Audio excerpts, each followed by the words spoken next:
Shit, I don't know. Report Circuit last time we were here. I love Holland. It's a beautiful place. I love to ride bicycles when I'm at home. I ride motorcycles. And I do, and it's fun. And I just totally, I don't know, I appreciate the fact that people just kind of get around, do things at a nice pace. What's that? The Crusher gonna be playing tonight. They came out last minute without work papers.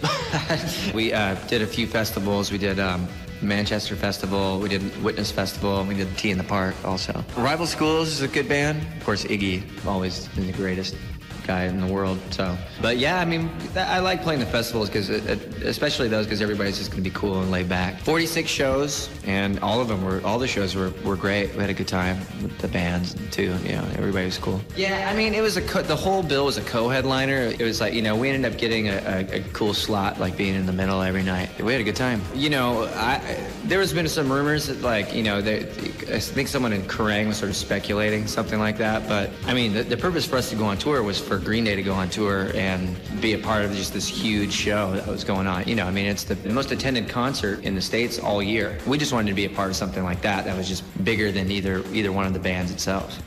No, well, Paul Westerberg, I saw an interview with him that he said money back. Paul Westerberg will give you your money back. So no, if you buy the record and 3 years from now you don't like it, you're still not going to get your money. It's a scam. K-Rock will give you back your money if you don't like it.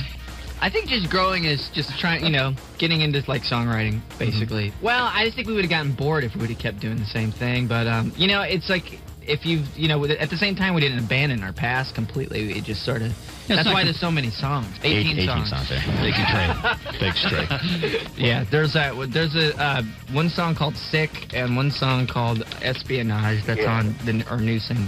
Yeah, we got a lot. Yes. But there's some songs nobody will ever hear. And at people's houses, we do that. We also shit all over the place. And that's what Dookie means. Dookie means shit. And we're very happy that we can say shit on Australian radio. I've never said defecation before. Sounds like a heavy metal song. Defecation. We're just silly. Sometimes we're really silly. And the last few years have been incredibly silly. Yeah, we match bowls. Sometimes we all, like, take shits in the same toilet without flushing it and just, like, add it up to this huge pile of feces, just like stacked up like crazy. We call it matching a bowl. Well, basically, the name has to do with the fact. I mean, I don't know. Everyone can dookie, but not everyone can say dookie. You know, it kind of brings out there's a whole there's a bunch of different sides to these coins. You know, and so we're just, you know, we're putting out the basic form of rock and roll, the rawest forms of rock and roll. It's what we've been doing forever. 3 instruments, 2 voices, sometimes 3. That's it. And that's it. Okay, basically, I don't know. We've been doing the same thing for a long time, and it's weird, you know, when we get compared to, like, bands like the Buzzcocks and the Jam and things like that. It's a great compliment, you know. But we just recently discovered those bands. You know, we've been listening to bad radio, you know, for half of our life, a good half of our lives, and watching bad television for the other half of our lives. And I don't know, you know, it's just I think when we were growing up, you know, we were influenced by a couple bands, you know, in the style of the way they were doing things, raw, just form of rock and roll. But I think we just grabbed a hold of our own direction, had a good idea of what we wanted to sound like, and took it that way. Sometimes I just write lyrics, and then I write the music, or I write the music and I write the lyrics. You know, it really depends. And then I write. Just you know, I think of melodies and stuff in my head, and you know, try to come up with some new ideas.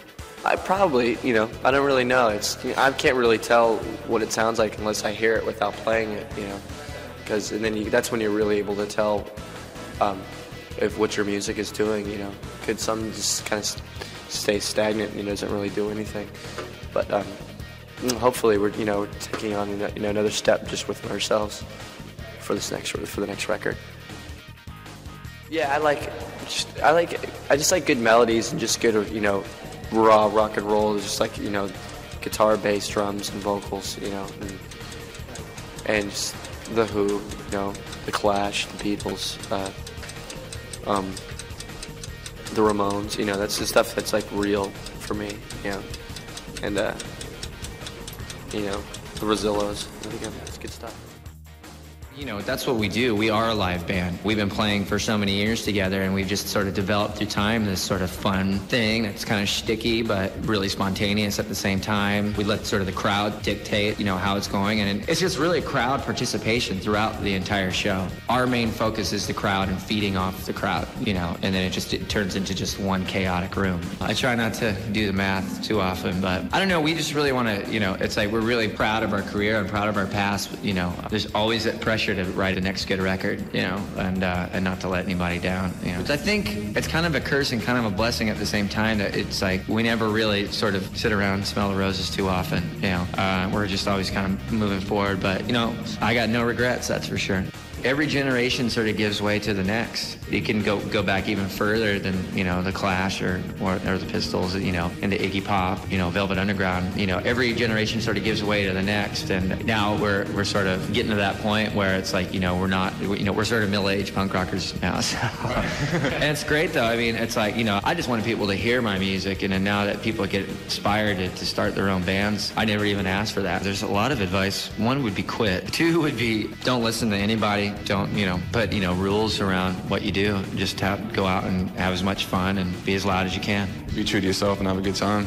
It's not just like my label. It's collectively run by 4 or 5 different people. And the whole point was just to sort of put out bands that we really like, bands that don't really get noticed. For every band that gets on Epitaph or gets on Fat Records or something like that, there's a whole slew of cool music that like nobody will ever hear. So that was kind of the point. And to also have a variety, not to sort of cash in on a formula, because you know, none of the Adeline bands I think sound alike at all. That there's a lot more to punk rock than just like playing fast and in the mosh pit. It could be, you know, a lot of bands that represent the art and the spirit of punk rock at the same time. I mean, we're pretty selective, and we pick, you know, most of the bands that we like to pick are bands that like to, you know, sort of work collectively with the label on getting their record out there. You know, a lot of younger bands that kind of, or that are out nowadays, they get spoiled, you know, and they don't really, and I really like bands that like to work. You know, I was talking to Mark Hoppus about this on tour, and we were like, so what do you think of this band? What do you think of this band?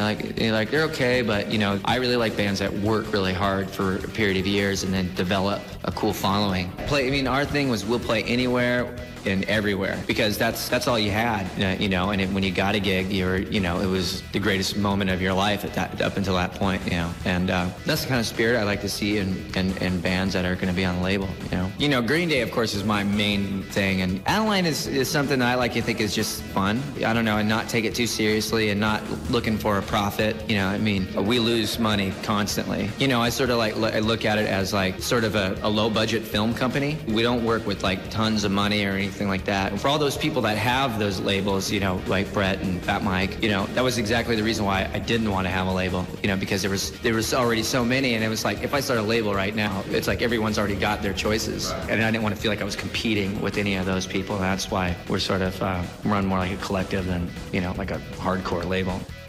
NRA, they're a good band. And I don't know, you know, they have it's possible. I mean, they have like a really American hardcore sort of sound. Yeah, they're coming from like, I don't know, a really fucking underground point of view, you know. And so it's you know, it's a matter of whether they would even want anything like that, you know. It's probably why they're going that angle. They don't. I don't know. Aziz is pretty broke. They might not. You never know. Mm-hmm. I mean, it's up to them as people. Really good. Amazing. I mean, they're a good band. I mean, if they progress, you know, I'm sure they can do a lot more. So you keep up? No, like 5 more weeks. We got 5 more. Yeah, five and a half more weeks maybe. We're playing Germany and Holland. No, I don't know when we're gonna come back. Probably, you know, later on during the year. But we're playing Spain and Belgium. Oh, we just played Belgium. Denmark, England, and Italy. Jim boldly go my ego. Blow the snot out of my nose. Brains out of my nose. Nimrod. I know there's several naked pictures of me on the internet. Are you homophobic? My Angus is a part of my private parts. Thank you very much. We didn't. Well, it was Flesh bone was delicious. It was. We were all in the same studio at the same He time. said flesh and bone and Angus in the same sentence. We really said privates. And what did he say about Angus? Oh, Angus. Oh, that was the song. It was on Angus. Weezer's on that too. Black and dried black Angus. Well, what else? Oh, Private Parts. Private Oh yeah, Parts. that was an old song. Well, a song we wrote called a little song that we made up. Little Tired of song we Waiting. wrote called "Tired of Waiting." You know, I think a band called The Cakes covered it. Yeah. That's a good idea, but you know, And well, we used it. It's just more like, there's like a song about waiting for your parents to die so you can get your inheritance, which a lot of kids sort of do. Like, they don't really have much of a future, so they just kind of, create their future around what their parents have done. And, and there's a song about just being sort of maladjusted and not really, just sort of like, the science of like being an idiot. Yeah. So, I don't know. I mean, you gotta laugh at yourself. All you're gonna do is like piss on yourself. And there's a song about speed, the drug, and a lot of speed references on the next record. I don't really use too much hash. Trey might use a lot more than I do. But I mean, this was like prior speed problems and stuff, like just from before. Not really necessarily a problem, but because we grew up. Well, in California, the whole place is run on methamphetamine, so might as well write a song about it.